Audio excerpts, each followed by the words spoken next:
«Марин, я больше не могу с тобой встречаться. Ты девчонка клевая, симпатичная, найдешь себе другого парня, ладно? Только не расстраивайся и не плачь, терпеть этого не могу». Марина смотрела на Германа и ничего не понимала. Зачем он это говорит? О чем он? Эти 3 недели были самыми счастливыми в жизни Марины. Она была уверена, что и Герман также счастлив с ней. Мечтала, что они скоро поженятся, и назло всем одноклассникам, которые обзывали ее чучелочкой-одиночкой за то, что она ни с кем из мальчишек не встречалась, девчонкам с ее курса, которые сторонились ее за то, что она думала только об учебе и ничего не понимала в модных вещах, назло родителям, которые твердили ей, чтобы она была осторожна с мужчинами и не подпускала их близко к себе. Назло всем она будет счастлива с любимым мужем, особенно когда у них родится малыш. О ребенке и хотела рассказать Марина Герману, но он начал первым, и теперь она ничего не понимала. Марина дергала его за руку, чтобы он остановился, объяснил все нормально, но парень продолжал говорить. «Ты же не думала, что такой мужчина, как я, будет холостой? Должна была понимать, что это только для удовольствия, для приключения, так сказать. В общем, мне с тобой было хорошо, надеюсь, и тебе тоже. Кстати, то, что у тебя до меня никого не было, было даже забавно. Ладно, извини. Мне надо прибраться тут и бежать жену с сыном встречать из отпуска. Сюда больше не приходи, это квартира друга. Он тоже скоро приедет. Ну все, пока». Герман стал выпихивать Марину за входную дверь, но она упиралась. «Подожди, я ничего не понимаю», — бормотала она. «Какую жену? Зачем ты тогда говорил, что любишь меня? Я же тебе поверила. Я влюбилась в тебя, Гера, у меня будет ребенок», — выпалила с дрожью в голосе Марина уже за дверью. «Ага, все вы так говорите», — хохотнул Герман. «Тебе денег надо? На!» Он сунул из-за двери в руки девушки какие-то бумажки. «Вообще-то сейчас аборты бесплатные. Так что это тебе на мороженое. Иди давай уже». И он захлопнул дверь. Марина долго смотрела на какие-то купюры, зажатые в руке. Потом брезгливо бросила их на пол подъезда, вытерла руки об куртку, словно они были вымазаны грязью, и вышла на улицу. 3 недели счастья. 22 дня и ночи безумной любви. Марина забросила учебу в институте. Почти не звонила родителям, она всю себя без остатка отдала Герману, первому своему мужчине, мужчине, которого она полюбила. Настолько сильно, что забыла обо всем, о родителях, об учебе, о гордости. А теперь она шла по вечернему городу и плакала. Вытирала слезы, вздыхала, зачем-то с надеждой оглядывалась и опять плакала. Марина снимала комнату у Анны Дмитриевны, пожилой уборщицы, в прошлом актрисы маленького театра. Анна Дмитриевна сразу увидела, что Марина плакала. Она завела ее на кухню, налила в хрустальный бокал воды, подала девушке и прямо спросила. «Бросил?» Марина всхлипнула и кивнула. «Рассказывай». Марина подняла голову, посмотрела на хозяйку квартиры, увидела в ее глазах искреннее сочувствие и все рассказала. О том, как Герман выронил в магазине кошелек, а Марина подняла и догнала его. Как он благодарил ее и говорил, что таких честных девушек уже нет на свете, что она особенная, к тому же самая красивая. Вечером он пригласил девушку в кафе, а потом они долго гуляли. В тот вечер Герман поцеловал Марину, а через 2 дня пригласил к себе домой. Он приготовил скромный ужин, просто сварил пельмени и полил их сметаной. Вроде не хитро, но Марина была счастлива. В тот же вечер он сказал, что любит ее. Она поверила и не устояла, а теперь не знает, что ей делать с ребенком. Анна Дмитриевна спокойно выслушала Марину и твердо заявила. «Нужно ехать к родителям. Все им рассказать и там уже думать, как жить дальше. Вы хотели сказать, что делать дальше?» «Нет, я правильно сказала. Но решать тебе, конечно. Главное, прими правильное решение, чтобы потом не жалеть всю жизнь». Анна Дмитриевна вдруг резко отвернулась и тихо добавила, уже глядя в темное окно. «Не только счастье может стать ошибкой. Бывает и наоборот. Если вовремя остановиться. Я не остановилась и теперь совсем одна». В пятницу вечером Марина поехала домой. Жила она в небольшом поселке в 40 километрах от райцентра. Мама ее работала учителем математики, а отец электриком. Они были простыми, но уважаемыми в поселке людьми. Марина сразу позвала маму в свою комнату, собралась с духом и все рассказала. «Ты же всего на 3-м курсе», — ахнула мама. «Что люди скажут? К тому же мы столько сил и денег потратили на то, чтобы ты поступила. И теперь бросить все из-за какой-то глупости? Марина хотела возразить, мол, ребенок — это не глупость. Но ничего не сказала, она знала, с каким трудом родители собирали деньги ей на учебу. И жизнь в областном городе. Хорошо, что тетя Зина еще работает в больнице, и у нее как раз дежурство в эти выходные, продолжила мама. Завтра съездим в район и все уладим. Не бойся, это не страшно и не больно. Папе ничего говорить не нужно, у него и так давление. На следующий день Марина и ее мама утром вышли из дома. Автобус на город уходил ровно в 7 утра. Когда они уже подходили к остановке, вдруг подул резкий ветер. Из ниоткуда налетела туча, и пошел дождь. Холодный осенний дождь, разом промочивший всю их одежду. Марина сразу замерзла, да и мама побоялась ехать в таком виде. Они вернулись домой. Ехать вторым рейсом в обед уже не было смысла. Поэтому поездку женщины решили отложить. Ночью Марина не спала. Она вспоминала слова Анны Дмитриевны. А вдруг действительно эта ее ошибка сможет стать самым главным ее счастьем? Вдруг Марина уже никогда не встретит мужчину, которого сможет полюбить? И тогда она останется совсем одна, как старая актриса? На следующий день Марина с мамой благополучно добрались до города. Они зашли в здание районной больницы. Марина осталась в коридоре, а мама убежала искать свою подругу. Когда она вернулась в сопровождении невысокой худенькой женщины в белом халате, та воскликнула: «Оля, да твоя дочь вся в слезах. Разве можно делать аборт в таком состоянии? Извини, я не возьмусь. Давай через 2 дня, когда я приду на смену. Успокойтесь, обдумайте все и приезжайте. Время позволяет». И она, помахав рукой, скрылась за одной из белых дверей. Мама тяжело вздохнула, протянула дочери свой чистый платок и направилась к выходу. Марина медленно пошла за ней, украдкой улыбнувшись в мамин платочек. Войдя в свой двор, они сразу увидели отца. Он стоял в дверях с грозным видом. «А ну-ка, рассказывай, мать, чего ты там от меня скрываешь? Почему моя дочь по ночам плачет? Слышал я, нечего отпираться». Пришлось рассказать. Что тут началось? Отец рвал и метал, кричал, мол, почему сразу не сказали? Не чужой же он им человек. И почему не подумали о том, что после первого аборта Марина может остаться бездетной? Институт можно и заочно окончить, а вместе они хоть кого воспитают. Главное, разве можно так рисковать? К тому же живое существо убить, его внучонка или внучечку? Тут папа даже заплакал. И Марина в голос заревела, бросилась ему на шею. Знала она, что бывает отец суров, но все же он самый лучший. Когда мама позвонила подруге и рассказала об их решении, та ответила: «А я вас уже и не ждала», и отключилась. Марина перевелась на заочное отделение. Устроилась на работу и стала с радостью ждать рождения малыша. Родилась девочка, Дашенька. Очень похожая на деда к его величайшей радости. Дашенька росла смешливой, озорной девчушкой, но очень болезненной. Из-за ее здоровья Марине приходилось 2 раза брать академический отпуск. Не могла она оставлять на родителей больную дочь.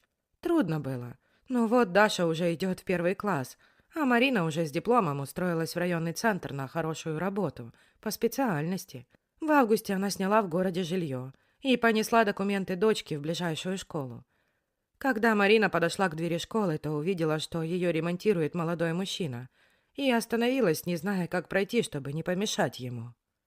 «Подержи», — вздрогнув, услышала она. Мужчина подал ей плоскогубцы и какую-то деталь. «Только не урони», — строго добавил он, даже не посмотрев на нее. Марине стало даже интересно. Она держала детали и инструменты, подавала нужное, придерживала, когда мужчина просил ее. А он проверил замок на отремонтированной двери и довольно сказал: «Ну вот, можешь же нормально помогать». И, наконец, повернулся к Марине. «Ой, а где Мишка?» Марина пожала плечами. «По-моему, я за него. А что, не справилась? Это вы мне помогали?» «Извините, что я на «ты», — смутился он, потом вдруг улыбнулся и по-мальчишески наклонил голову на бок. «Я Игорь Игоревич, учитель математики». От улыбки его лицо будто осветилось, глаза загорелись. Марина даже засмотрелась, потом спохватилась и ответила: «А я Марина. Отчество не обязательно, мне и так нравится».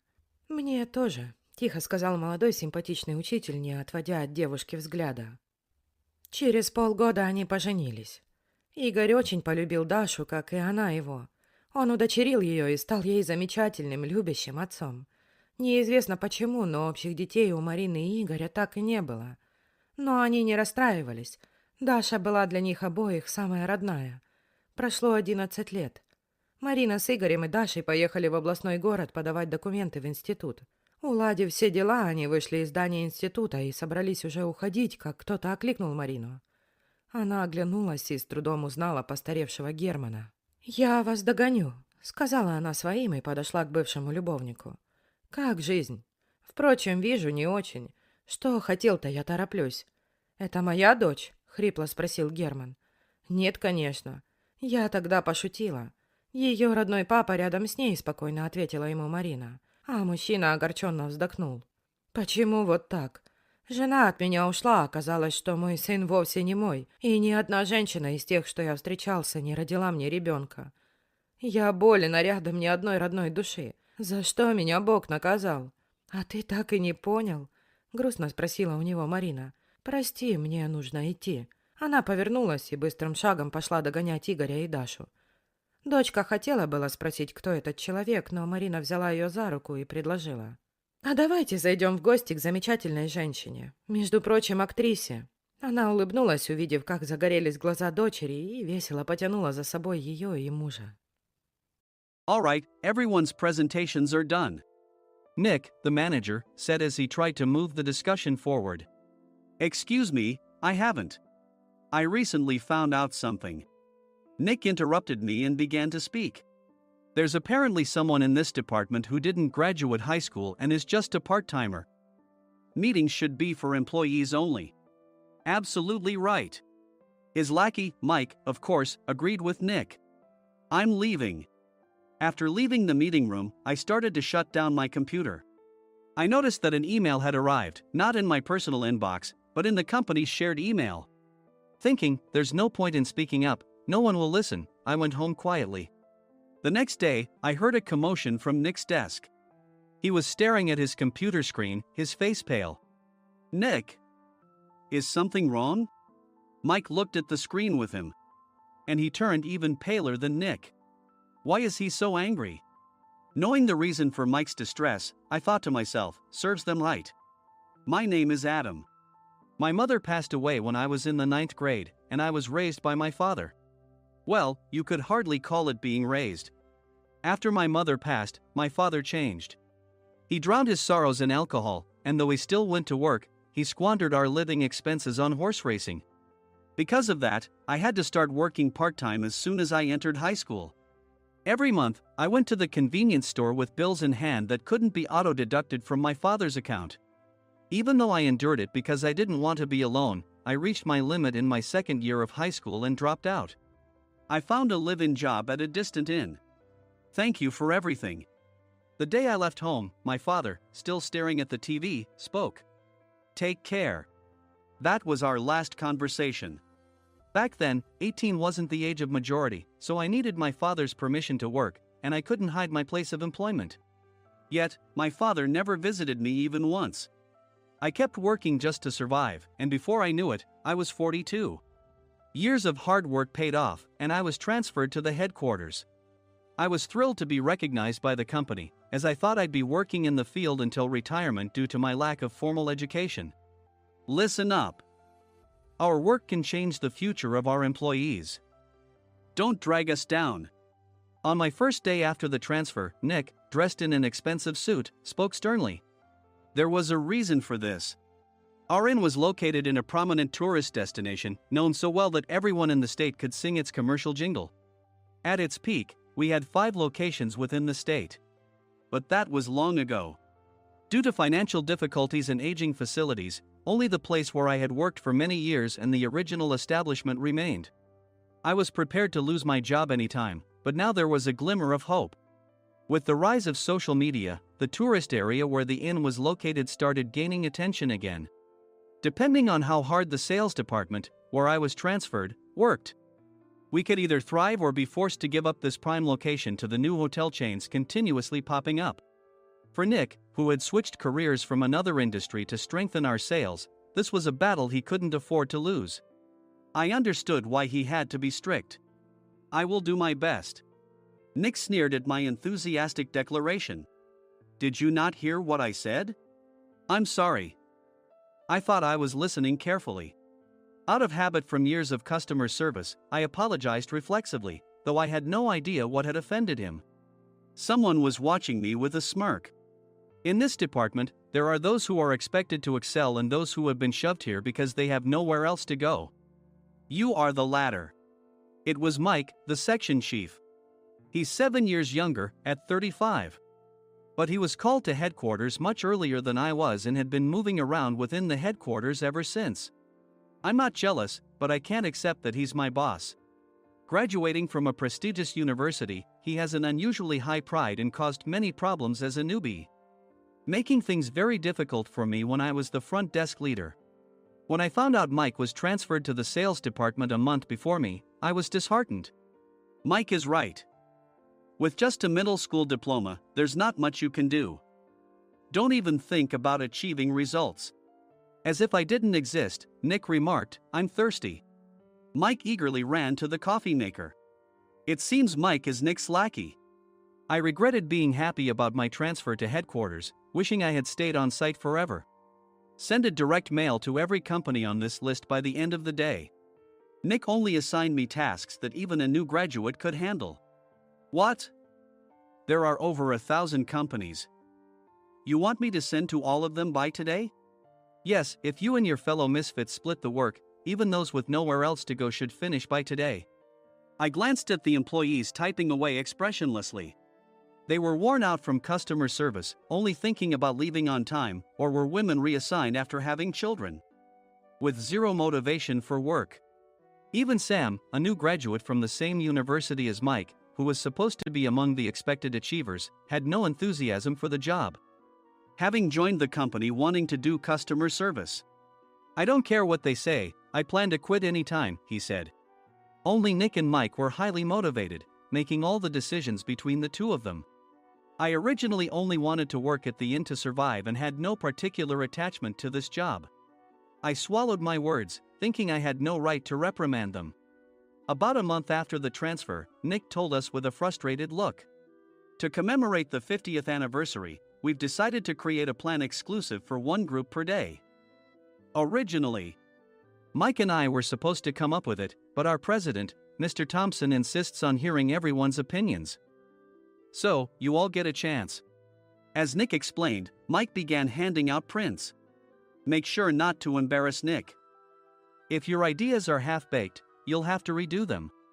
It seemed that they had printed his handwritten notes by Mr. Thompson, which included several questions and a section for free responses. It made sense why Nick had to seek our input, given that all responses had to be submitted to Mr. Thompson. We were given a week to think about it, and a meeting was scheduled to compile our ideas. My plan is to let guests enjoy both the old and modern America. Nick began the presentations. Guests would watch a master confectioner at a nearby traditional sweet shop make sweets in front of them. The welcome drink would be premium tea in a bottle. Nick's plan was certainly attractive. After his presentation, Nick called on us to present in the order we were seated. Just as I stood up for my turn. All right, everyone's presentations are done.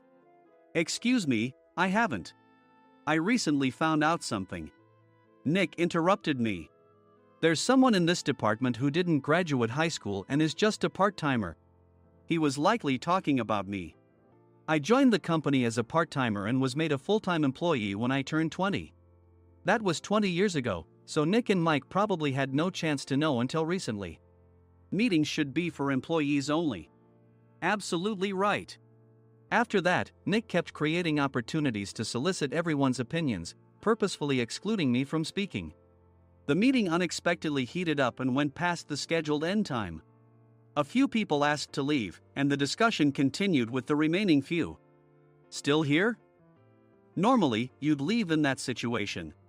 Though I had no attachment to the job initially, hearing kind words from customers made me want to make them happier. For someone like me, with nowhere to go, the inn was my home and customer service was my life. I felt pathetic about my current self. I'm leaving. I left the conference room and started shutting down my computer.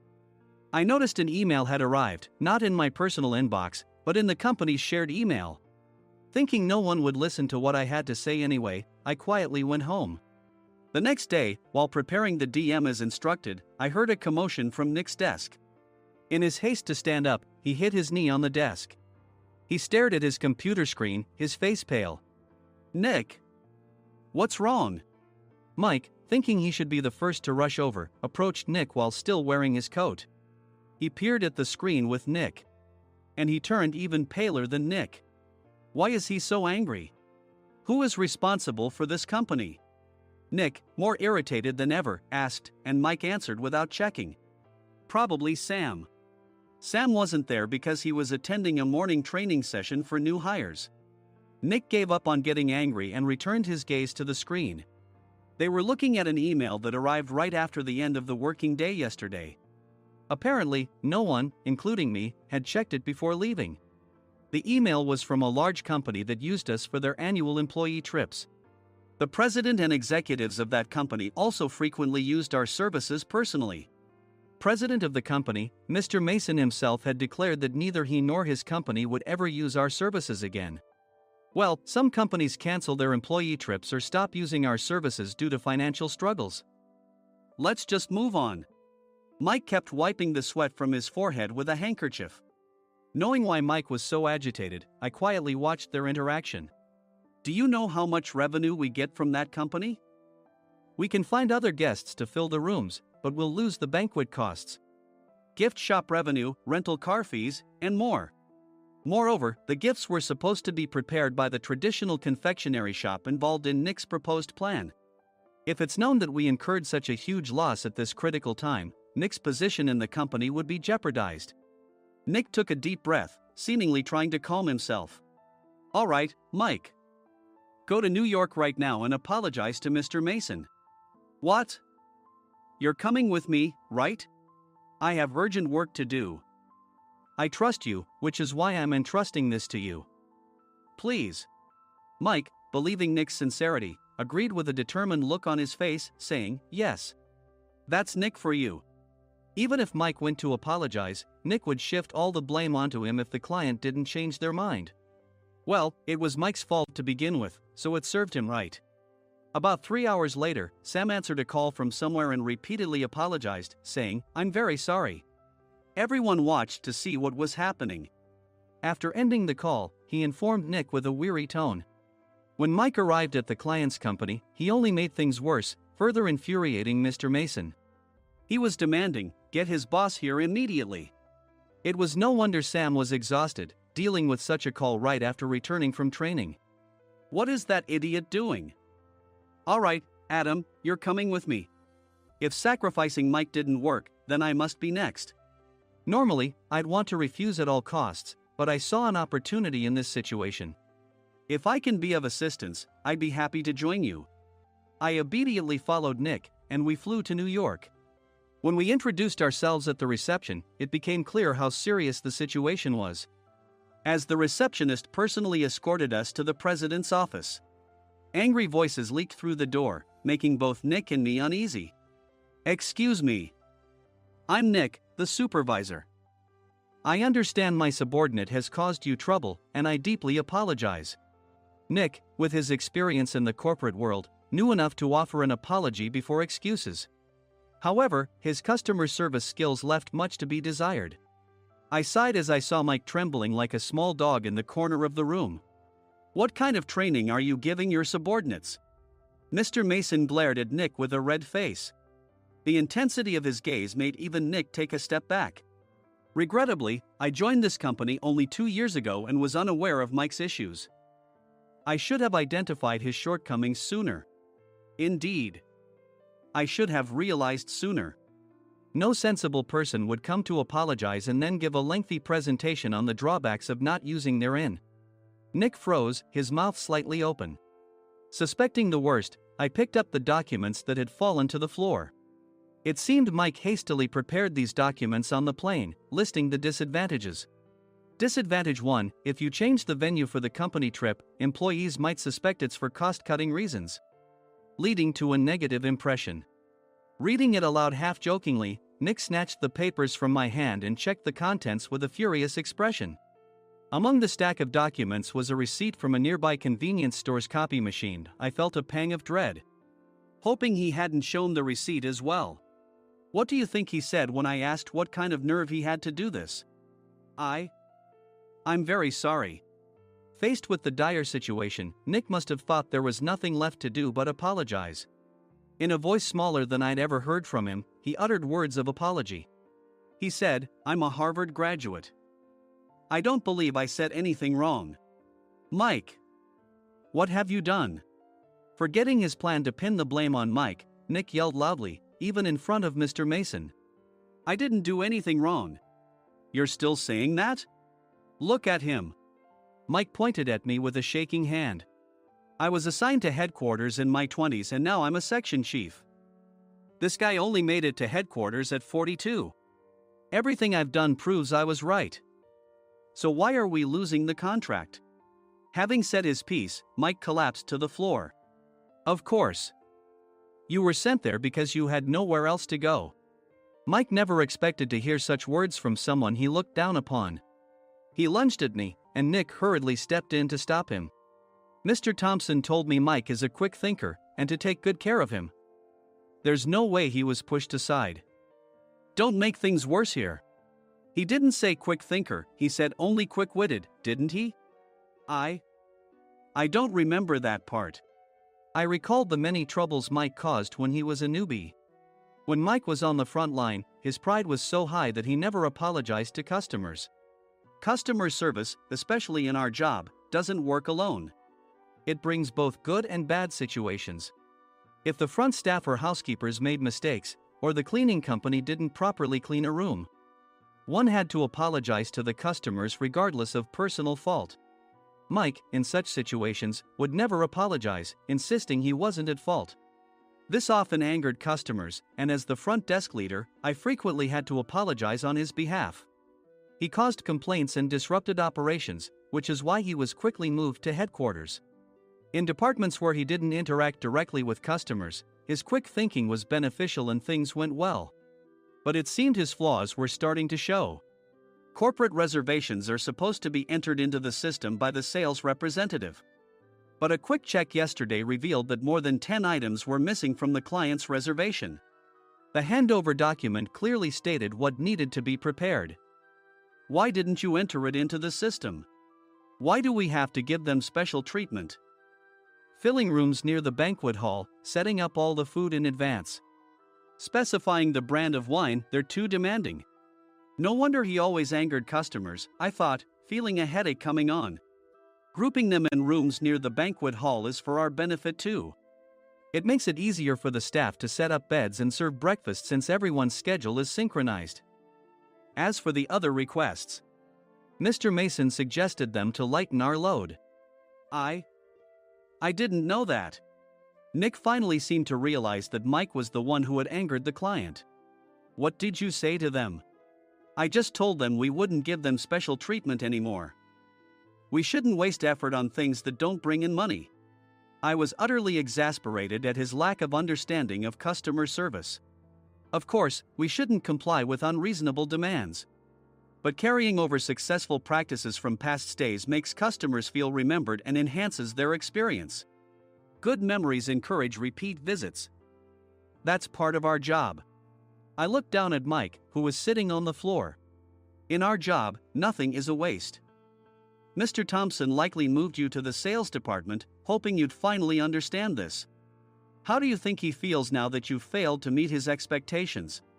Mike, tears in his eyes, fled the president's office. I was amazed he still hadn't apologized. You have it tough, Adam. It's okay, we're all employees of the same company. I deeply apologize for this disrespectful incident. Especially after all the care you've shown us. If it weren't for you, Adam, I really would have stopped staying here. When I heard you were moving to the sales department, I was willing to reconsider if you handled it. Seeing us talk so amicably, Nick's face contorted. Do you two know each other? Adam's service is excellent. I always requested him specifically. Normally, we don't accept specific staff requests, but we made an exception for Mr. Mason, adjusting my shifts accordingly. He had personally stayed at our hotel just before my transfer, and during casual conversation, I mentioned, I'm moving to the sales department soon. If I hadn't told him then, things could have been much worse. Please continue to take care of us. I look forward to it. On the return flight, Nick awkwardly offered me a can of beer. It's still working hours. Of course, I had no intention of forgiving him for a single beer. Nick might try to pin everything on Mike and avoid any consequences. While pondering this, a startling fact came to light. Nick, the tea bottles for the plan have arrived. I handed Nick a bottle labeled with our inn's name. They look good. What are you talking about? These are plastic bottles. I had assumed we would use the trendy, high-end bottling tea. But what arrived were ordinary plastic bottles of tea with customized labels. The only unique aspect was the label, which had the inn's name, making it look customized. Upon further investigation, I discovered that a substantial amount of money was set to be paid to the tea company. It was priced like bottling tea. Does this plastic bottle really cost $100 each? The tea inside is specially blended for us. The extra cost is for that. Wouldn't it be better to use another tea company? Or is there a specific reason we must use this one? As Nick continued to make excuses, I showed him a printed email. I informed the tea company's president, Mr. Mitchell, that we discovered irregular payments and he confessed. He said you two were high school classmates and planned to split the extra money. That idiot. Why did he confess? That's not important. You should worry about yourself. This could turn into a police matter. Opening the bottle cap, I suggested. How about calming down with this tea? It supposedly has a relaxing effect. Nick drank the tea frantically. In the following days, decisions were made about their fates. Mike was reassigned to the General Affairs Department, with no chance of transfer or promotion, as per Mr. Thompson's orders. As for Nick, since the payment to the tea company hadn't yet been made, he narrowly avoided legal trouble. Instead, he was encouraged to leave the company, and to avoid further complications, Nick submitted his resignation. Rumor has it that connections between HR departments have made it difficult for him to find new employment.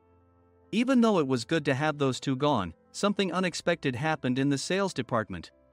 Everyone became motivated and united in refining the 50th anniversary plan. In the end, my plan was adopted.